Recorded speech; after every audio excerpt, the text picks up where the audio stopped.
জাদুটোনা কিভাবে নষ্ট করবেন? অনেক সময় আমাদেরকে ব্ল্যাক ম্যাজিক করা হয়, জাদুটোনা করা হয়। আপনি আপনার উপরে কেউ তাবিজ করেছে কিনা, কিভাবে আপনি জাদুটোনা নষ্ট করবেন? কারো কাছে যেতে হবে না, আপনি ঘরে বসেই নিজে নিজে এই জাদুটে নষ্ট করতে পারবেন। বিশেষ করে আমাদেরকে সতর্ক থাকতে হবে। অনেক সময় আমরা বিভিন্ন মানুষের কাছে যাই এবং আমরা সেখানে গিয়ে বলি, আমাকে একটু হাজিরা করে দেখেন যে আমার ভিতরে কোনো জিন আছে কিনা।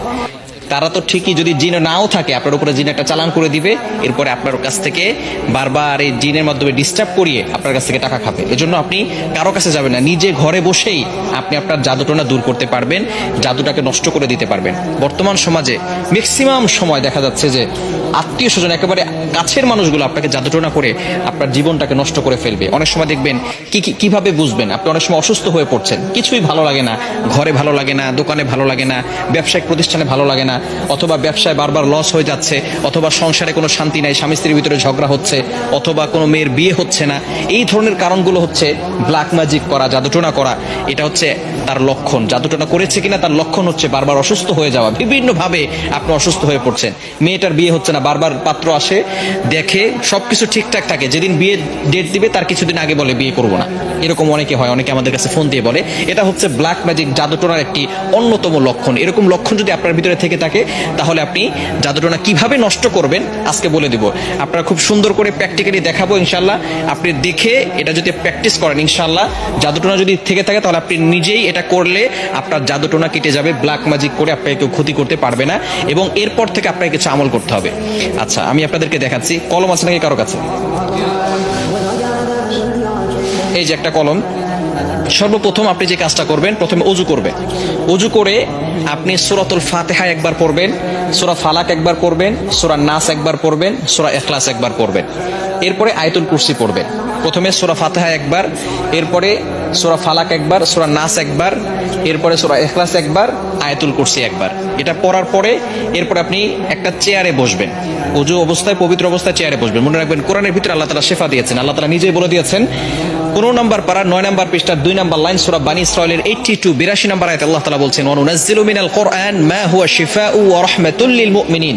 আমি আল্লাহ তাআলা মুমিনদের জন্য কোরআনটা শিফা স্বরূপ নাজিল করে দিয়েছি। প্রথমে আপনি বসবেন একটা চেয়ারের উপরে, পবিত্র হয়ে, অজু করে পবিত্র হয়ে তারপরে বসবেন। বসার পরে একবার সূরা ফাতিহা পড়বেন, এরপরে আপনি সূরা ইখলাস, সূরা ফালাক, সূরা নাস পড়বেন, এরপর আয়াতুল কুরসি পড়বেন। এরপরে আপনি 7 বার সূরা ফাতিহা পড়তে হবে। আউযু বিল্লাহি বিসমিল্লাহ সহকারে। এই যে একটা ছুরি নেবেন ডান হাতে, এটা আমি পেন দিয়ে দেখাচ্ছি, আপনি একটা ছুরি নেবেন। ডান হাতে একটা ছুরি নিয়ে আপনি মাথার উপরে রাখবেন, এভাবে রেখে আউযু বিল্লাহি বিসমিল্লাহ সহকারে সূরা ফাতিহা পড়বেন। পরে আপনি ছুরিতে ফু দিবেন। ছুরিতে ফু দেওয়ার পরে এরপরে ছুরিটা শরীরের সাথে টাচ করবেন না। টাচ না করে আপনি একেবারে সোজা কপাল থেকে নাক বরাবর, বুক বরাবর 2 পায়ের মাঝখানে রাখবেন। আপনি বসে আছেন, বসে থাকার পরে আপনি একটা ছুরি হাতে নেবেন।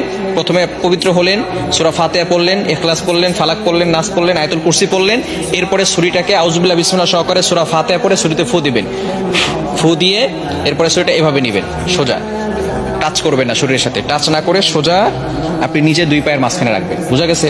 এভাবে একবার করলেন। আবারও আউযু বিল্লাহি বিসমিল্লাহ সহকারে সূরা ফাতিহা পড়বেন, শুধু সূরা ফাতিহা পড়ে ছুরিতে ফু দিবেন। ফু দিয়ে আপনি এটাকে সোজা নিয়ে যাবেন ইনশাআল্লাহ। এভাবে 7 বার করলে যদি কেউ আপনাকে ব্ল্যাক ম্যাজিক করে, জাদুটোনা করে, সেহের করে, তাহলে আপনার সেটা কেটে যাবে, আর কোনো সমস্যা হবে না। এরপর থেকে আপনাকে যাতে করে আর কেউ জাদু করতে না পারে, মাস্ট বি আপনাকে 5 ওয়াক্ত নামাজ পড়তে হবে। এবং কেউ যাতে করে জাদু করে, তাবিজ করে আপনাকে কোনো ক্ষতি করতে না পারে, 5 ওয়াক্ত নামাজ পড়ে আয়াতুল কুরসি, 4 কুল, সূরা বাকারা শেষ 2 আয়াত, এগুলো পড়ে বুকে ফু দিবেন এবং হাতে ফু দিয়ে পুরো শরীরকে মাসাজ করে দিবেন। ইনশাআল্লাহ আপনার শরীর বন্ধ থাকবে, এবং রাতের বেলা ঘুমানোর সময় ওযু করে ঘুমাবেন, এই আমল করে শরীর বন্ধ করে ঘুমাবেন। ইনশাআল্লাহ দুনিয়ার কোনো শক্তি আপনাকে কোনো ক্ষতি করতে পারবে না। আল্লাহ তাআলা আপনাকে প্রটেক্ট করবেন, আল্লাহ তাআলা আপনাকে হেফাজত করবেন। দুনিয়ার দুষ্ট জিন বলেন, মানুষ শয়তান বলেন, জিন শয়তান বলেন, সকল ধরনের দুষ্টমি থেকে এবং দুষ্ট জিন থেকে আল্লাহ তাআলা আপনাকে হেফাজত করবেন। আল্লাহ তাআলা আমাদের সকলকে এটা সুন্দরভাবে বুঝে আমল করার তৌফিক দান করেন।